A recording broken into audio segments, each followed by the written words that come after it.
Muy buenos días, amada iglesia. Qué hermoso tiempo de adorar al Señor, especialmente a ese ser maravilloso llamado el Espíritu Santo de Dios. Amén. Estamos muy contentos en esta mañana de tener el privilegio de poder compartir una palabra muy especial. Yo no sé si usted estuvo atento a los anuncios de la iglesia, y en la invitación decía que vamos a celebrar este día la fiesta de Shavuot, la fiesta de Pentecostés. Amén. ¿Cuántos dicen amén? ¿Sabe que mientras estábamos adorando, yo no sé si usted está percibido o apercibida, de que cuando estamos en el tiempo previo de escuchar la palabra, en el ámbito espiritual se libra una gran batalla, hermano? No sé cuántos dicen amén a lo que estoy diciendo. Nuestra pastora la pude notar que estaba en esa guerra, orando, intercediendo, porque el mismo Jesús enseñó en su palabra, en los evangelios, que dice que cuando se predica una palabra de reino, dice que el primero que aparece es Satanás. ¿Sí ha leído eso? Cuando Jesús le estaba enseñando a los discípulos acerca de la parábola de la semilla y de los diferentes terrenos, les advirtió algo. Les dijo que cuando se predica la palabra del reino, el diablo, el enemigo, el adversario viene, ¿sabe para qué? Para arrebatarla y no se siembre la semilla. Y lógicamente cuando una semilla no se siembra, no germina, y si no germina, no va a crecer la planta, y si la planta no crece, ¿qué va a pasar? No hay fruto. ¿Amén o no amén? Entonces es muy importante que cuando usted esté adorando, usted empiece a reprender todo espíritu que quiera atormentarle aquí en la mente. Muchos no pueden entrar en adoración porque hay algo que lo está oprimiendo. No sé a cuántos le ha pasado eso, inclusive en esta mañana puede que le haya pasado. Y es por eso que es muy importante tener un tiempo de intercesión y decirle: Señor, coloco la sangre del Cordero aquí en mi mente. Vamos a hacer eso. ¿Qué le parece? Ponga su mano ahí en su frente, cierre sus ojos y vamos a decirle: Señor, en este momento te pido que tú apliques la sangre de Jesús, la sangre del Cordero aquí en mi mente, y reprendemos todo espíritu de opresión, todo espíritu antagónico y todo espíritu que quiera sabotear que se siembre la semilla de tu palabra aquí en mi mente. Ahora, vamos, dígalo, ahora, ahora, ahora. La atmósfera de este lugar se satura de tu presencia, y la sangre de Cristo, que tiene poder, echa fuera toda obra de maldad, echa fuera toda obra de iniquidad y echa fuera toda obra de las tinieblas. Esto lo declaramos y lo proclamamos en el poderoso nombre de Jesús. ¿Cuántos dicen amén? Y levanta un fuerte aplauso en esta mañana, porque cuando usted alaba y adora, las tinieblas se van. Aleluya. Aleluya. Eso siempre pasa los domingos, los días que usted se congrega, hermano. Sino que algunos están apercibidos y otros como que no pasa nada. Vamos a la palabra. Levítico capítulo 23. Libro de Levítico capítulo 23, versículo 2. Como le decía al inicio, vamos a compartir una palabra que tiene que ver mucho con la celebración de esta fiesta poderosa que es la fiesta de Pentecostés. Y mientras introducimos el mensaje con los textos bases, Levítico capítulo 23, versículo 2, si está en pantalla, ¿sí? Dice: habla a los hijos de Israel y diles. Está hablando ahí el Señor, ¿no? Dice: las fiestas solemnes de Jehová, las cuales proclamaréis como santas convocaciones, serán estas. Y si usted abre su Biblia ahí en el libro de Levítico, capítulo 23, ¿verdad? Desde el versículo 1 hasta el versículo 34, si usted lee detenidamente, usted se va a enterar de las 7 convocatorias que el Señor le pide a su pueblo, que la hagan en su honor.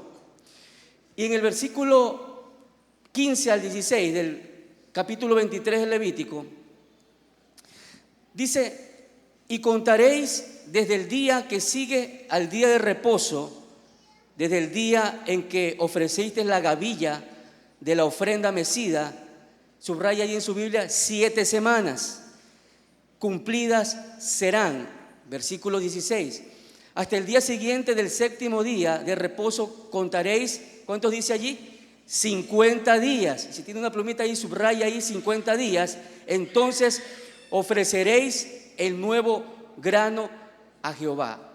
Versículo 15 y 16 se está refiriendo a la celebración y a la conmemoración de la fiesta de Shavuot, la fiesta de Pentecostés, que es la cuarta fiesta, ¿verdad?, de lo que era la primavera, la cuarta fiesta de la estación de la primavera. Y el Señor le está diciendo al pueblo lo que tiene que hacer 50 días después, ¿verdad?, del 7º día de reposo. Ahora, yo no sé si usted ha notado que el Señor desde el principio, desde el Génesis, ya estaba dentro de su agenda la planificación de estas 7 fiestas. Si usted va a Génesis capítulo 1, versículo 14, lo busqué en PDT, Palabra de Dios para Todos. Mire que dentro de lo que era la creación, ¿verdad?, ya el Señor estaba hablando de las festividades. Para algunos quizás les sorprenderá. Dice, versículo 14 de Génesis 1, después Dios dijo que haya luces en el firmamento del cielo para poder así separar, ¿qué dice allí?, el día de la noche, y para que sirvan para señalar los días, los años y en esa versión dice las festividades. Desde el Génesis el Señor en su agenda ya tenía estas fiestas solemnes, ¿verdad? Ahora, si usted notó allí, dice que el Señor estaba creando las lumbreras tanto para el día y como para la noche. Lo que está diciendo allí es que en ese momento, cuando crea el sol y crea la luna para la noche, en ese momento ya está colocando el tiempo cronos, estableciéndose aquí en la tierra. Como usted sabe que hay tiempos cronos y el tiempo de Dios, que es muy diferente al tiempo que nosotros manejamos acá, ya estaba estableciendo el tiempo cronos, y dentro de ese tiempo cronos está diciendo, acuérdense de las festividades. En su versión Reina Valera dice las estaciones, ¿verdad? Creo que algunos tienen ahí Reina Valera, dice las estaciones. Y yo me fui al griego para revisar lo que significa la palabra estaciones, al hebreo, y en el hebreo me encontré con la palabra moedim, ¿verdad? Porque estamos hablando del Antiguo Pacto y el Antiguo Pacto fue escrito en hebreo. Entonces, estaciones significa moedim, y moedim significa una cita, no sé si está notando allí, moedim, una cita, un tiempo fijo y determinado o una temporada, un festival, una convocatoria para un propósito definido, una señal en el camino o una temporada solemne. Como le decía, en el libro de Levítico capítulo 23 están detalladas las 7 fiestas, y escúcheme algo, no es que el hombre o el pueblo de Israel se inventó para dárselas a Jehová, sino que el mismo Señor las estableció para que su pueblo le honren a través de esas 7 fiestas. ¿Cuántos dicen amén? Y se las nombro rápidamente. La primera fiesta es la fiesta del Pesaj. Qué hermoso cuando lo celebramos. ¿Sí se acuerda cuando celebramos el Pesaj? La Pascua. La segunda fiesta es Hazak Masat, que son los panes sin levadura. La tercera fiesta es Bikurim, que es la fiesta de las primicias. La cuarta fiesta es la que estamos celebrando en este domingo, Shavuot, que es la fiesta de Pentecostés. La quinta fiesta es Yom Teruah, que son las fiestas de las trompetas. La sexta fiesta es Yom Kippur, que es la fiesta del perdón. Y la séptima fiesta es la fiesta de Sukkot, que es la llamada también la fiesta de los tabernáculos. Y si usted se pone a revisar todo el contenido, ¿verdad?, y toda la riqueza espiritual que tiene cada fiesta solemne, usted se va a quedar impactado, hermano. Porque toda la fiesta, escúcheme, Dios la creó con un propósito. ¿Cuántos lo creen así? Amén. Los propósitos de Dios con sus citas o convocatorias santas, ¿era para qué? Número 1, para revelar su nombre. Número 2, para revelar su pacto. Número 3, para revelar su propósito. Y número 4, para revelar y seguir estableciendo su reino aquí en la tierra. Miren la importancia, ¿verdad?, que le da el realce Dios en cada una de sus convocatorias. Y dentro de esa importancia, la bendición para el ser humano es tan importante también, valga la redundancia. ¿Por qué? Porque cuando uno está apercibido de lo que significa cada fiesta, ¿verdad?, uno adquiere una identidad, uno adquiere un propósito en su vida, uno está consciente de que tiene una herencia. Cuando uno está apercibido de las solemnidades festivas de Jehová, empieza un despertar dentro de la vida espiritual de cada uno de nosotros. También se provoca una activación dentro de una vida que está apercibida de esa fiesta, pero también ve un destino, un norte, tiene un rumbo y sabe hacia dónde va. ¿Amén o no amén? Muy bien. ¿Qué significa Pentecostés? Vamos a entrar, ¿verdad? Estuvimos hablando un poquito dentro del marco histórico, pero ahora vamos a hablar específicamente de lo que es la fiesta de Pentecostés. ¿Qué significa Pentecostés? La palabra Pentecostés viene del origen griego de la palabra Pentecostos. Esta palabra significa 50 o 50.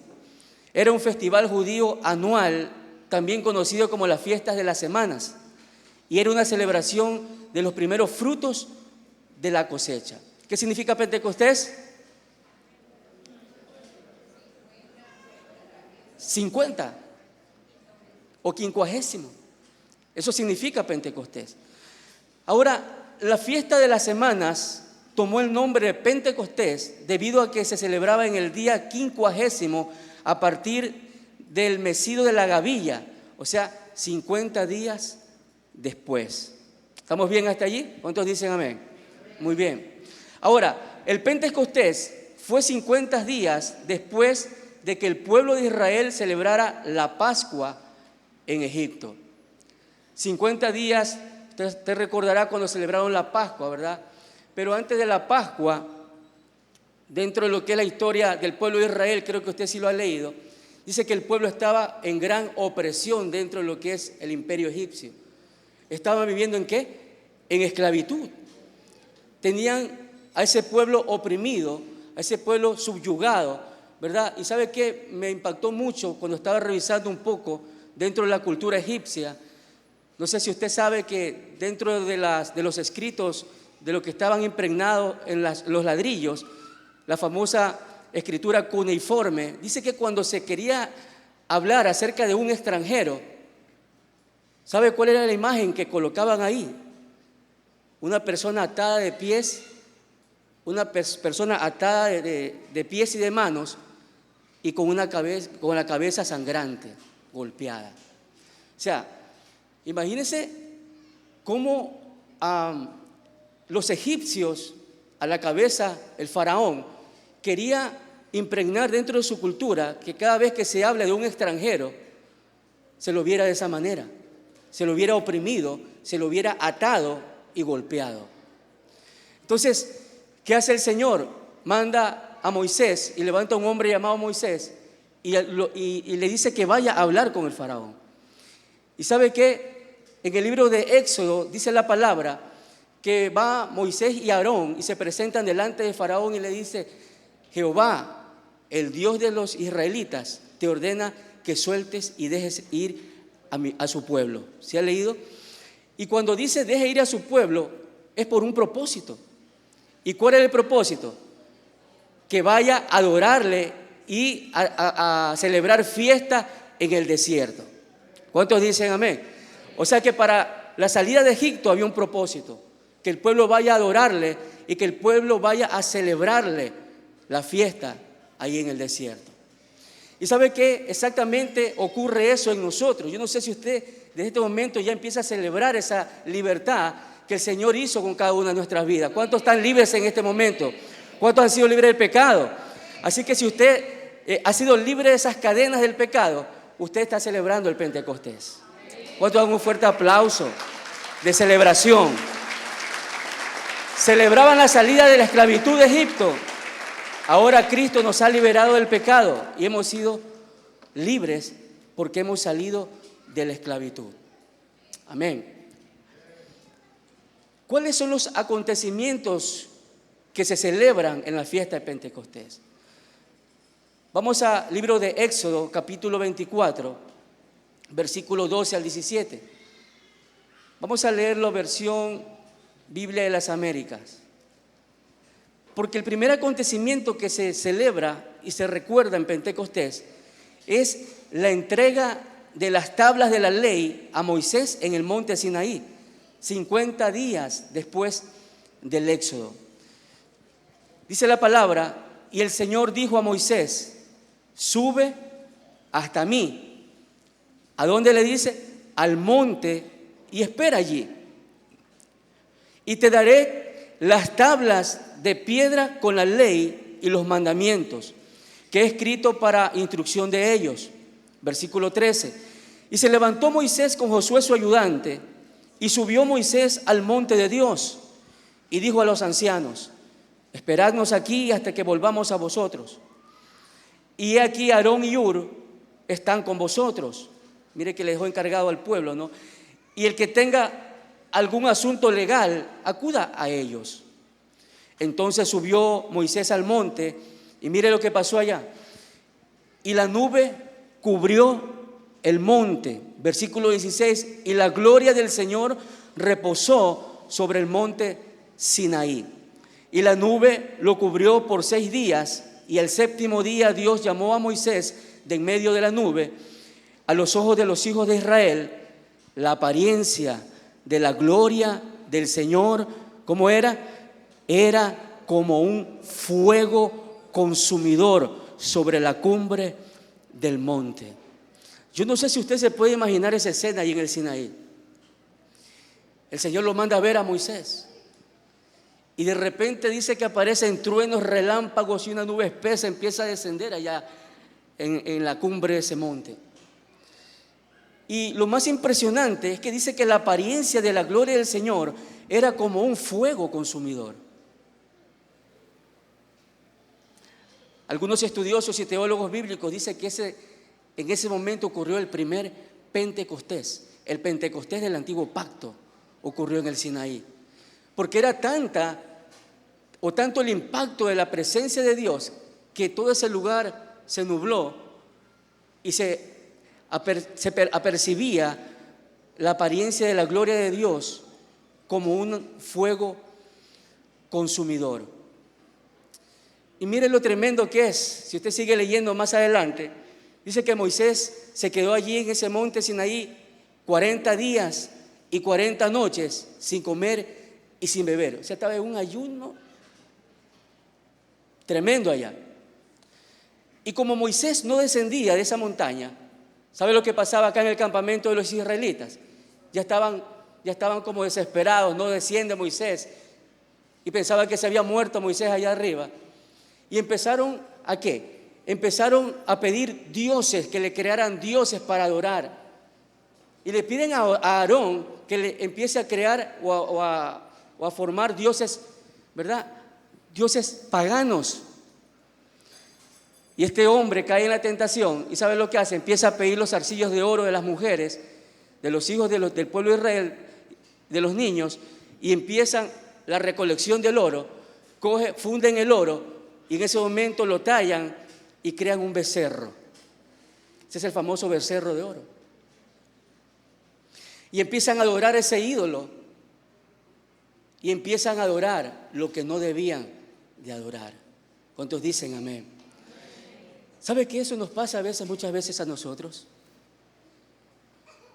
Cuando no encontramos respuestas en Dios, cuando no encontramos una palabra directa de parte de Dios, a veces se crean en nuestra vida sustitutos. o dioses alternativos, le llamo yo. Y empezamos a hacer cosas que están fuera del propósito y fuera de la voluntad del Señor. ¿Cuántos dicen amén a eso? Y el Señor nos dice en esta mañana que Él es el único Dios a quien debemos de adorar. Que Él es el único Dios a quien tenemos que rendirle honor. Que Él es el único Dios que tiene la respuesta precisa a cualquier pregunta que nosotros podamos tener, inclusive en esta mañana. Y yo sé que mientras estamos compartiendo la palabra, Dios va a seguir hablando y ministrando sus vidas.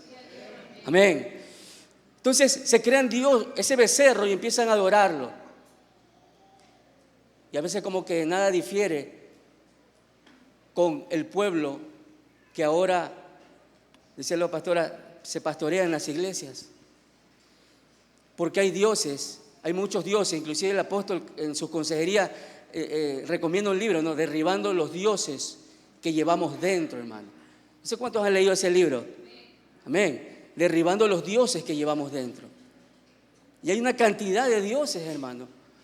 Pero el único Dios verdadero, el único Dios a quien tenemos que rendirle honor y celebrarlo, es a Yahweh, el Dios creador de los cielos y de la tierra. Ese es el Dios a quien adoramos en esta mañana. Amén. Si le va a dar un aplauso de adoración, déselo fuerte al Señor.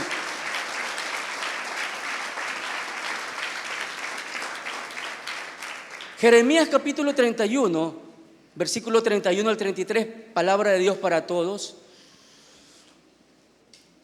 Hay una profecía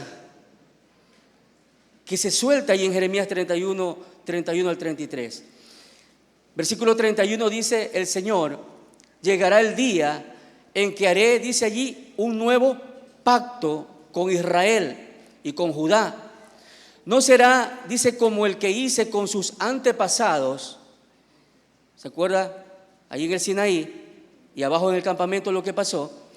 Cuando los llevé de la mano para sacarlos de Egipto, puesto que ellos lo rompieron, dice el Señor, a pesar de que yo fui como un marido para ellos, dice el Señor.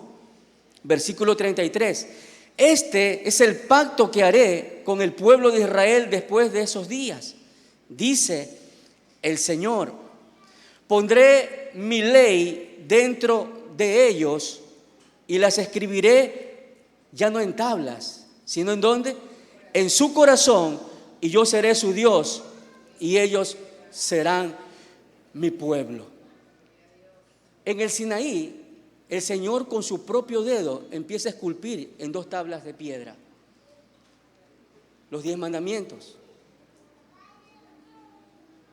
Pero el profeta Jeremías dice que más adelante el Señor va a hacer un nuevo pacto o una nueva alianza con su pueblo. Pero ya su ley no va a estar en tablas de piedra, sino que ahora la va a escribir. Y aquí sale en escena, hermano, ese maravilloso ser llamado el Espíritu Santo, porque ahora el Espíritu Santo empieza a esculpir la ley de Jehová en cada uno de nuestros corazones. ¿Cuántos dicen amén a eso? Entonces, ahora no es por el dedo de Jehová, sino por el dedo del Espíritu Santo que está calando aquí la palabra. Es por eso la importancia de que usted empiece a recibir la palabra, esa palabra que transforma, esa palabra que no se queda como un conocimiento más, sino que repercute a lo más profundo de cada vida y le transforma su forma de ser. Amén. Entonces, eso se cumplió. La ley de Cristo será establecida en nuestros corazones por el Espíritu Santo, que es quien producirá en nosotros el deseo de obedecer y nos va a ayudar a cumplir los mandamientos del Señor. ¿Sabe que ahora tenemos al Espíritu Santo viviendo dentro de nosotros? Y el Espíritu Santo, de una forma activa, nos ayuda a obedecer la palabra. Es por eso que cuando yo veo personas, hermano, y aquí ya vamos entrando en la aplicación, cuando yo veo personas que leen la palabra, una palabra que primero nuestro apóstol siempre, y esa es una de las tantas enseñanzas que yo la llevo acá, dice que la palabra ¿a dónde viene primero? A nuestra mente. De ahí tiene que bajar ¿a dónde? ¿Verdad? ¿Y de ahí a dónde? A las entrañas. Aquí, ¿qué provoca? Solo un mero conocimiento. Entonces, por eso usted verá personas que leen la Biblia, y yo me he encontrado con personajes que han entrevistado y han dicho que han leído la Biblia desde el Génesis hasta el Apocalipsis, inclusive puede tener la capacidad de recitar versículos de memoria, hermano, pero no lo viven. Eso simplemente es una revelación cognitiva, acá. Y si usted lee la Biblia y solamente tiene un conocimiento, déjeme decirle que eso no es suficiente. Porque la palabra tiene que venir acá al corazón. Y el Espíritu Santo le esculpe acá. Y cuando viene al corazón es donde vienen los conflictos, pues. No me parece. Cuando la palabra dice que si alguien te golpea una mejilla, tienes que poner la otra. Algunos relinchan, hermano. ¿Cuántos dicen amén? Porque golpea. Y si se queda como conocimiento, hasta una canción puede hacerle de eso. Pero si eso baja y te confronta, hermano, acá, y el Espíritu Santo la coloca en las entrañas, en ese momento uno dice, wow, se me reveló esa palabra. Cuando la palabra dice que tenemos que perdonar a los que nos ofenden, es fácil entenderlo solamente como un conocimiento. Pero cuando vas acá vienen los sentimientos y empieza a zapatear nuestra vida. Pero cuando el Espíritu Santo la revela a nuestro espíritu, en ese momento, ahora sí, ahora me está comprendiendo, a través de esa ayuda es que nosotros sí podemos perdonar a todos los que nos ofenden. Ese es el privilegio que nosotros tenemos en este nuevo pacto, hermano. Ese es el privilegio que gozamos nosotros, la iglesia, en esta dispensación maravillosa de la gracia, porque se derramó el Espíritu Santo. Y déjeme decirle que el Espíritu Santo está dentro de su vida y Él es el que le ayuda a obedecer lo que ya se esculpió aquí en su corazón. ¿Cuántos dan un fuerte aplauso en honor al Espíritu Santo en esta mañana?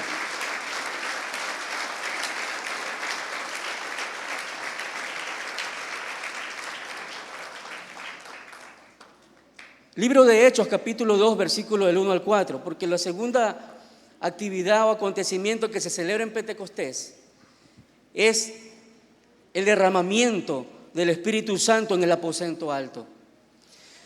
Libro de Hechos, capítulo 2, versículo del 1 al 4. ¿Lo encontró allí? Si me puede seguir con la lectura. Dice, cuando llegó el día de Pentecostés, ¿cómo estaban? Estaban todos unánimes juntos. Diga conmigo, y de repente vino, ¿de dónde? Del cielo, un estruendo como de un viento recio que soplaba, el cual dice, llenó toda la casa donde estaban sentados. Y se les aparecieron lenguas repartidas como de fuego. Mire que aparece nuevamente el fuego, asentándose sobre cada uno de ellos. Y fueron, ¿cuántos dice allí? Todos llenos del Espíritu Santo y comenzaron a hablar en otras lenguas según el Espíritu les daba que hablase. El segundo acontecimiento que el pueblo judío celebra en Pentecostés es el derramamiento del Espíritu Santo en el aposento alto. Si usted lee Hechos capítulo 1 como un contexto, dice la palabra que Jesús le pide y le ordena a los discípulos que no se vayan de Jerusalén. Porque después de su ascensión al cielo, ojo, no de su resurrección, porque cuando Él resucita, ¿verdad? Dice que se aparece 40 días y está con los discípulos. Alguien dijo por ahí, haciéndole un seminario intensivo acerca del reino. 40 días hablándole no de religión, no de dogma religioso, sino del reino, del Padre, de su reino. Y después de los 40 días regresa y va a sentarse a la diestra de su Padre. Si les dijo que esperaran 50 y 40 estuvo con ellos, ¿cuántos días faltaban? Eran solamente 10 días que sus discípulos estaban esperando la venida del Espíritu Santo. Y si usted lee, cuando Jesús estaba ascendiendo ya al cielo, dice que estaban más o menos 500 personas porque se le aparece a Pedro, se le aparece a los discípulos, a los 12, se le aparece a algunas mujeres, pero dentro del conteo general dice la palabra que más o menos 500 personas observaron el acontecimiento cuando Jesús ascendió a los cielos. Pero antes de eso, a los 500, diría yo, les dijo que no se vayan de Jerusalén. Pero ¿sabe cuántos obedecieron? Solo 120. Los matemáticos hicieron un cálculo y llegaron a la conclusión que solamente el 24% obedeció. El 24%, de 500 a 120, solo ellos obedecieron y se quedaron en Jerusalén. Y se apostaron ahí en el aposento alto, que era una habitación, ¿verdad?, esperando la venida del Espíritu Santo. Ahora, ¿qué simboliza Pentecostés? Yo aquí anoté 4 aspectos importantísimos que simbolizan Pentecostés. Y siguiendo la secuencia de la enseñanza, lo primero que simboliza Pentecostés es que Pentecostés es un día de obediencia, hermano. ¿Cuántos dicen amén? Es un día de obediencia. ¿Cuántos obedecieron? 120. Y déjenme decirle que los otros, ¿cuántos quedaron haciendo un redondeo? ¿Cuántos se quedaron sin la bendición de recibir el investimiento del Espíritu Santo? 380. 380 que yo no sé, cuando se volvieron a reunir, cómo se lamentaron la vida, hermano. Y eso pasa muchas veces a gente que no viene a las convocatorias que Jehová hace. Dígale a la persona que tiene a su lado, estate atento cuando el Señor te dice, ven a la iglesia. Vamos, dígaselo de nuevo, estate atento y obedece cuando tienes que venir el día que el Señor te convoca. ¿Cuántos dicen amén? Porque ¿qué sabe usted? Que en el momento menos esperado, dice la palabra, y de repente venga el Espíritu Santo, desciende en este lugar y empieza a bautizar a alguien que nunca ha tenido esa experiencia de una llenura y un revestimiento del Espíritu Santo. ¿Qué sabe usted? Que en uno de esos ayunos o medias vigilias o vigilias enteras viene el Espíritu Santo y desciende y empieza a derramar de sus dones. Si usted no estuvo aquí, hermano, ay, ay, ay, dígale a la persona que está a su lado, ay, ay, ay, de la que te perdiste, de la que te perdiste. Y yo estoy convencido de que en esos momentos, cuando se ha derramado la presencia de Dios, muchos recibieron esa unción. ¿Cuántos dicen amén y me levantan su mano? Muchos recibieron dones, muchos han recibido una impartición de fortaleza a su espíritu, muchos han recibido una unción fresca, pero el que no vino se la perdió. Está en el grupo de los 380 y no de los 120. ¿Cuántos dicen amén? Y estando juntos, le mandó que no se fueran de Jerusalén, Hechos capítulo 1, versículos 4 y 5, sino que esperasen la promesa del Padre, la cual les dijo, oísteis de mí, porque Juan ciertamente bautizó en agua, mas vosotros seréis bautizados con el Espíritu Santo dentro de no muchos días. Dentro de no muchos días se refería solamente a 10. No se vayan de Jerusalén. A veces queremos recibir las promesas de Dios, pero no tenemos obediencia, hermano. A veces queremos recibir una respuesta de Dios, pero no estamos dispuestos o dispuestas a obedecer lo que Él nos manda que hagamos. Y eso es muy triste, porque ¿quién pierde? ¿Quién es, hermano? Somos nosotros. ¿Cuántos dicen amén? ¿Qué representa Pentecostés? Pentecostés número 2 es un día de unidad, de celebrar la unidad en el cuerpo de Cristo. Porque Hechos capítulo 2, versículo 1, dice que cuando llegó el día de Pentecostés, recuerde que era una fiesta, ¿verdad? Cuando llegó ese día de fiesta de Pentecostés, estaban todos unánimes, pero también estaban juntos. ¿Sabe qué? Ese es el escenario, escúcheme por favor. La unidad en el cuerpo de Cristo es el escenario propicio para que se manifieste la presencia del Espíritu Santo. Parece que no escuchó eso. Que la unidad en el cuerpo de Cristo es el escenario propicio para que se derrame y se manifieste la presencia del Espíritu Santo. Cuando una iglesia se pone a orar en un mismo espíritu, para una misma causa, en un solo puño, sintiendo una misma cosa, como dice la palabra, en ese momento yo puedo percibir que el Espíritu Santo está pero listo para descender y empezar a ministrar y empezar a liberar al que necesite un rompimiento dentro de su vida y empezar a fortalecer, inclusive empezar a sanar corazones o algún órgano que de pronto esté afectado dentro de su vida. ¿Cómo se llama ese escenario? Se llama el escenario de la unidad, el escenario de pensar igual, ¿verdad?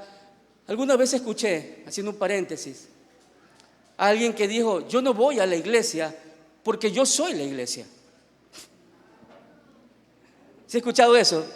Cualquier parecido es pura coincidencia, hermano. ¿Para qué tengo que ir a la iglesia si yo soy? La Biblia dice que nosotros somos la iglesia. Lo que pasa es que esa persona no leyó una de las cartas del apóstol Pedro, que dice que nosotros, ¿qué somos? Somos piedras vivas. Esa persona lo que es una piedra viva, pero que está separada de esa construcción maravillosa o ese edificio llamado el cuerpo de Cristo, que es la iglesia. Uno se convierte en iglesia, hermanos, cuando esas piedras, aquí veo una piedra, algunas más grandecitas, otras más delgaditas, ¿verdad? Todos somos piedras. Y cuando el Señor, que es el perito constructor, el perito arquitecto, ¿qué hace? Empieza una edificación. Y cuando nos coloca en el lugar que Él quiere, en ese momento nos convertimos en el cuerpo de Cristo, que es la iglesia. ¿Cuántos dicen amén? Allí somos la iglesia. Porque si no, somos piedras ambulantes, hermano. Piedras vivas, pero piedras solitarias. Que cuando viene la presencia de Dios, se derrama sobre su cuerpo. Amén. Por eso la palabra dice: mirad cuán bueno y cuán delicioso es habitar los hermanos juntos, unánimes y en armonía. Porque dice que esa unción, ¿de dónde viene? Viene desde la cabeza, ¿verdad? Baja por la barba, desciende por los vestidos y se derrama esa unción. ¿Sobre dónde? Sobre todo el cuerpo. Para que se derrame esa unción, hay que habitar los hermanos juntos y en armonía. Dejar a un lado, ¿qué cosa? Dejar a un lado la murmuración, dejar a un lado la división, dejar a un lado frases como: a mí no me parece, hermano. No sé si usted ha notado que Dios estableció una visión bien clara aquí en la comunidad cristiana Oasis. Y todas las cosas que se están realizando aquí como iglesia han sido dirigidas y bajo el sello del Espíritu Santo de Dios. Y hay cosas que a veces nos incomodan, y ahí es donde nosotros empezamos las luchas. Porque no me parece orar, ¿a qué hora? A las 4 de la mañana, 4:30 de la mañana. No me parece tanta convocatoria online, no me parece culto. A veces yo necesito a mi familia estar compartiendo y está bien, pero hay convocatorias, hermanos, que no son negociables. Para mí no lo son, hermano. No sé para usted. Cuando el Señor me dice: tú tienes que estar aquí en mi casa, podrán invitarme donde sea, hermano, pero yo estoy aquí. Y la iglesia tiene que aprender a ser de palabra y ser muy firme en cuanto a lo que el Señor le está pidiendo como iglesia. ¿Cuántos dicen amén? A veces hay amenes que se escuchan muy altos y otros más bajitos. ¿Por qué será? Dios averigüe y perdone, hermano. Número 3. ¿Qué es primero Pentecostés? Es obediencia, es vivir en obediencia. Número 2 es vivir en unidad. Pero número 3, no solamente Pentecostés es el derramamiento de los dones del Espíritu, sino Pentecostés también es reconocer el carácter de Cristo en nosotros. Mateo capítulo 7, versículo 16, palabra de Dios para todos. No es solamente dones, sino que también son frutos del Espíritu. Cuando alguien recibe el Espíritu Santo, hermano, está bien la evidencia de nuevos dones que se manifiestan, pero para Dios, más importante que los dones, son los frutos que provocan la llenura del Espíritu Santo en la vida de una persona. Si está de acuerdo, me dice un fuerte amén. Amén. Ahora, ¿por qué? El mismo Jesús lo dijo en Mateo 7:16. Dice, ustedes los reconocerán por la clase de fruto que den, en palabra de Dios para todos. En Reina Valera dice, por sus frutos los conoceréis. Dice, el bien no viene de la gente mala, así como las uvas no se recogen de los espinos, ni los higos se recogen de los cardos. El bien no viene de la gente mala. En ese tiempo había mucha gente que decía decir que era seguidora de Jesús. Y los discípulos como que se escandalizaron, ¿no? Maestro, algunos te dicen que te siguen, otros dicen que están siendo tus discípulos, otros hasta se pusieron un membrete aquí, discípulo de Cristo. Y Jesús le dijo, tranquilos, no se hagan problema. Hay una solución para esa pregunta. ¿Cuál era la solución? Miren sus frutos. ¿Cuántos dicen amén? Miren sus frutos. No lo que se habla, no lo que se dice, sino lo que se vive. Porque a Dios más le interesa, dice acá, más le interesa, ¿verdad? No lo que hacemos, sino lo que somos. La evidencia de alguien lleno del Espíritu Santo no es lo que hace, sino lo que es, porque por sus frutos lo conoceréis. ¿Sabe que aquí en la comunidad cristiana Oasis siempre manejamos un equilibrio, hermano? No solamente la manifestación portentosa de hablar en nuevas lenguas, ni tener ese escalofrío espiritual, ni el zapateo santo, no. Por tus frutos reconoceremos si verdaderamente el Espíritu Santo está viviendo y morando dentro de tu vida. Allí. Si hay cambios, la evidencia del trabajo maravilloso del Espíritu Santo en la vida de una persona es cuando se provocan cambios en la forma de vida. Porque si alguien llega a la iglesia una fecha X y pasa un tiempo, y pasa un mes, y pasan 2 meses, y pasan 6, pasa un año, y esa persona sigue siendo la misma, le tengo noticias, usted necesita urgentemente una impartición poderosa del maravilloso Espíritu Santo dentro de su vida. Porque si usted no anhela eso, usted lo que está viviendo es una religión más. Una religión más. ¿Sabía que dentro de la iglesia evangélica también hay religión? Y ahí es donde mejor yo no sigo tocando ese tema, porque yo sí que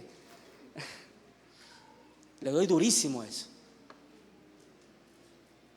Una vez dije, ni cara de religioso tengo, hermano, como para darte clases de religión. ¿Por qué? Porque la operatividad del Espíritu Santo es lo que nos diferencia a nosotros, hermano. Guárdese por el resto de su vida lo que le estoy diciendo. La evidencia, la manifestación y la operatividad del Espíritu Santo en nuestra vida es lo que marca la diferencia del verdadero cristianismo de las cientos y miles de religiones, credos religiosos, sectas religiosas, organizaciones religiosas que hay proliferadas por todo el mundo. Porque el Espíritu Santo es quien nos ayuda a cambiar nuestra vida. Dígale a la persona que tiene a su lado, quiero ver tus cambios. Vamos, dígaselo con total confianza. Yo quiero ver tus cambios. Si tú me dices que estás lleno del Espíritu Santo, quiero ver tus cambios. Necesitamos ver tus cambios. Amén. El Espíritu Santo trabaja en el carácter del creyente, pero también está para llenarlo de poder, para que desarrolle el llamado que Dios le dio. Dentro del equilibrio, ¿verdad?, que nosotros enseñamos acá, está que no solamente trabaje en su carácter, provocando los cambios, sino que el deseo del Espíritu Santo es derramar de su poder.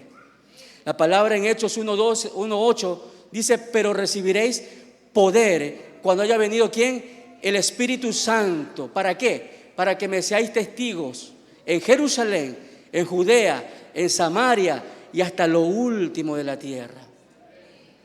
Ese es el poder que la iglesia tiene que tener en este tiempo. La palabra poder viene del griego dunamis, que significa dinamita, un poder explosivo, hermano. Que cada vez que usted abra su boca y predique el evangelio, tiene que provocarse una explosión. Que si hay tinieblas en un lugar, esas tinieblas solamente con el hecho de que usted abra su Biblia y empiece a predicar, esas tinieblas tienen que huir. Y si hay espíritus inmundos, tienen que ser echados fuera en el nombre de Jesús. Una iglesia que no está revestida del poder del Espíritu Santo carece de todo, hermano. Carece de todo. ¿Cuántos dicen amén y están de acuerdo conmigo? Revisaba ese videíto, pastora, que me mandó del pastor Escarpeta, creo que era, del videíto. ¿Sí? Me gustó una ilustración que dijo él. Dice que el simbolismo del Espíritu Santo es como una paloma. ¿Sí? No es una paloma, pero en el bautismo de Jesús descendió como paloma. Y usted sabe que la paloma tiene dos alas. Y decía el pastor Escarpeta, decía, jamás usted va a ver una paloma volando con una sola ala. No puede volar. Tiene que levantar las dos alas. En una de sus alas se representa el trabajo del Espíritu Santo en el carácter del ser humano, pero en la otra ala el trabajo del poder, o sea, de la manifestación y el derramamiento de los dones del Espíritu Santo. O sea, carácter, pero también el poder. Ahí está completo. Ahí está completa la obra del Espíritu Santo. No solamente son las chiripiorcas pentecostales, no solamente son esos escalofríos pentecostales, no. Es el carácter de Cristo formándose cada día con la ayuda del Espíritu Santo. ¿Cuántos dicen amén? ¿Cuántos dicen amén? ¿Cuántos dicen amén?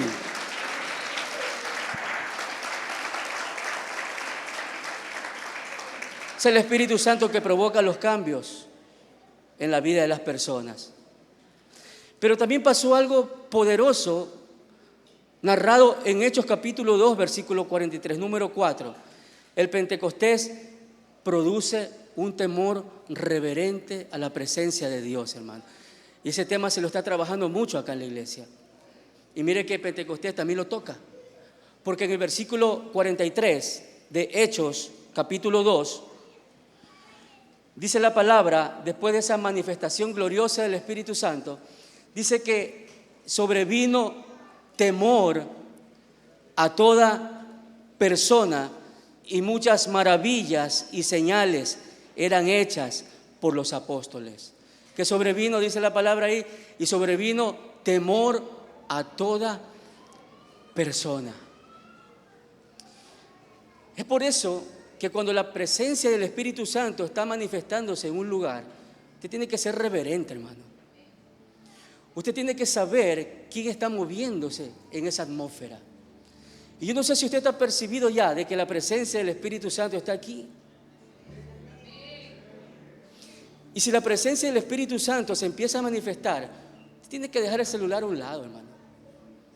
Usted tiene que dejar de hacer todo lo que está haciendo para estar con sus oídos y con sus ojos espirituales abiertos para primero percibir, escúcheme, y después recibir.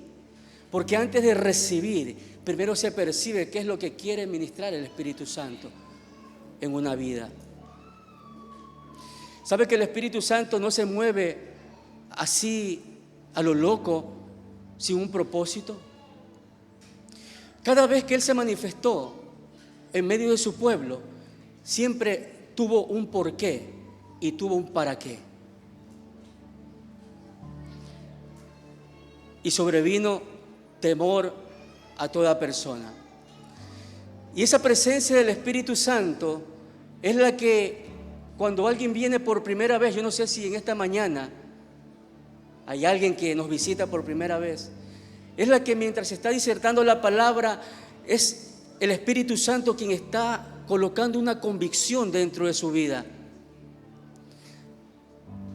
Y es como que coloca un espejo y te dice, mira cómo estás delante de Dios. La palabra dice que Él vino a convencer de tres cosas: de pecado, de justicia y de juicio. Nosotros acá, nosotros no podemos convencer a nadie. ni por más estudios de persuasión que hayamos tenido en la universidad. El ser humano no puede llegar hasta donde el Espíritu Santo sí puede llegar. Porque el Espíritu Santo es el que te hace notar si estás viviendo en pecado.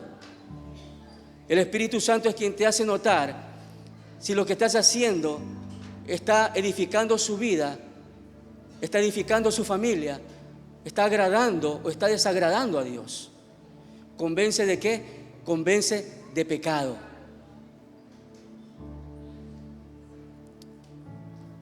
Y yo sé que Él está convenciendo de pecado en esta mañana a alguien aquí. Está diciéndole a alguien: es tiempo que te vuelvas a Dios. Aleluya. Yo no sé si usted puede cerrar, no se levante, cierre sus ojos ahí sentado, porque yo puedo percibir al Espíritu Santo convenciendo a alguien en esta mañana, diciéndole: es el tiempo hoy de que te vuelvas a Dios, porque allá en el mundo no hay nada, porque Él te quiere evitar problemas, dice el Espíritu Santo de Dios, que te van a llegar si hoy no te vas con ese sello maravilloso en tu vida. Lo segundo que hace es convencer de justicia, y se refiere a la justicia de Dios. Esa justicia que es solamente por el sacrificio de la cruz. Solamente Él te puede convencer de que hay perdón de pecados. Solamente Él te puede convencer de que si hay un verdadero arrepentimiento, ahí está su gracia para abrazarte y para perdonar el más grande, escúchame por favor, el más grande de los pecados que tú hayas podido cometer en toda tu vida. El Espíritu Santo que está aquí en esta mañana te envuelve con su gracia y te perdona. Y la tercera cosa que convence es el juicio. El juicio de que derrotó al diablo, de que Satanás está juzgado y de que el diablo no tiene poder cuando una persona se volca a Dios y empieza a recibir la llenura del Espíritu Santo. Vaya colocando sobre sus pies, por favor. Y si me ayudan en cabina, quisiera terminar con Hechos capítulo 2, versículo 43. Allí, con toda reverencia, póngase de pie.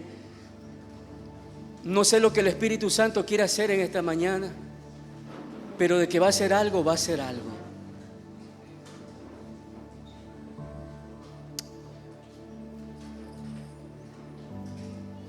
Hechos capítulo 2, versículo 43. Perdón, 2 Corintios capítulo 3, versículo del 7 al 9.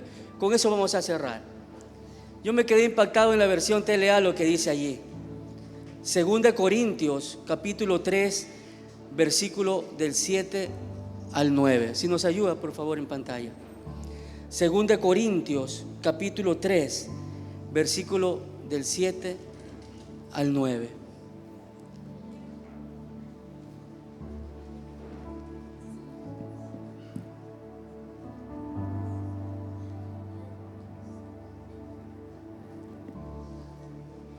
Miren lo que dice en la versión TLA. Esto es maravilloso, hermano. Yo sé que a alguien le va a reventar en su espíritu esta palabra. Dice que Dios escribió la ley en tablas de piedra. ¿Y se le entregó a quién? Se le entregó a Moisés. Eso ya lo revisamos.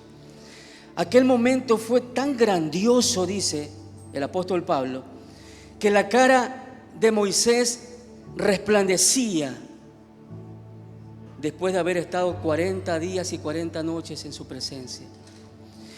Y dice además que el resplandor era tan fuerte que los israelitas no podían mirar a Moisés cara a cara. Pero mire lo que dice el apóstol Pablo. Sin embargo, ese brillo tan extraordinario pronto iba a desaparecer. Versículo que sigue dice: si la entrega de esa ley fue tan grandiosa, el anuncio de la salvación será más grandioso todavía. Porque esa ley dice que merecemos, ¿qué cosa? Merecemos morir por nuestros pecados. Pero gracias a lo que ¿quién? A lo que el Espíritu Santo hizo en nosotros, Dios nos declara inocentes. Aleluya. Ninguna condenación hay para los que estamos en Cristo Jesús. Cierre sus ojos, por favor. Ninguna condenación hay para los que estamos sellados y para los que estamos investidos del poder de lo alto, del Espíritu Santo. Vamos, cierre sus ojos allí. Es el tiempo que Él estaba esperando para ministrar a su iglesia. Es el tiempo que Él estaba esperando para empezar a tocar cada corazón que ha venido sediento, de su presencia en esta mañana. Es el tiempo que el Espíritu Santo ha estado esperando para sanar, para romper, para quebrantar, pero también para dar vida. Aleluya. Aleluya. Aleluya. Ahí está el Espíritu Santo, allí en tu asiento, ahí donde tú estás. Ahí está. Ahí está tocando tu corazón. Y le está diciendo a alguien: no temas, hija, no temas, hijo. Bástate mi gracia, dice el Señor, porque mi poder se perfecciona en tu debilidad. Solo clama a Él en esta mañana. Y si tú has pecado, dile: perdóname. Perdóname, Señor, perdóname, Espíritu Santo. Yo no quiero que te contristes dentro de mi corazón. Yo no quiero que te apagues. Vamos, dígale: yo no quiero que te apagues. Yo no quiero vivir seco esta vida, seca esta vida. Yo quiero que ese fuego se encienda en esta mañana. Yo puedo percibir ese fuego ahora. Yo puedo percibir ese fuego, así como descendió en el día que se celebraba Pentecostés en el aposento. Ese fuego empieza a manifestarse en un corazón que le dice hoy, que le dice: te necesito. Yo no sé si alguien puede decirle: te necesito, Espíritu Santo. Espíritu Santo, te necesito. Espíritu Santo, te necesito. Lléname de tu presencia. Yo de usted estaría aquí al frente, aquí en su altar, diciéndole: Espíritu Santo, llena mi vida, llena mi vida, llena mi vida, llena mi corazón, llena mi alma, llena mi vida, llénala ahora. Vamos, derrámese delante de su presencia y Él vendrá ahora, vendrá ahora, vendrá ahora, vendrá ahora, vendrá ahora. Ahí está el Espíritu Santo.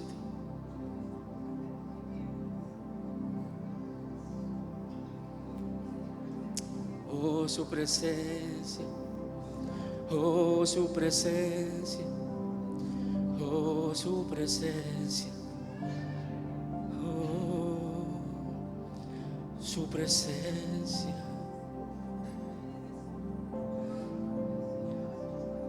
Derrámate delante de Él.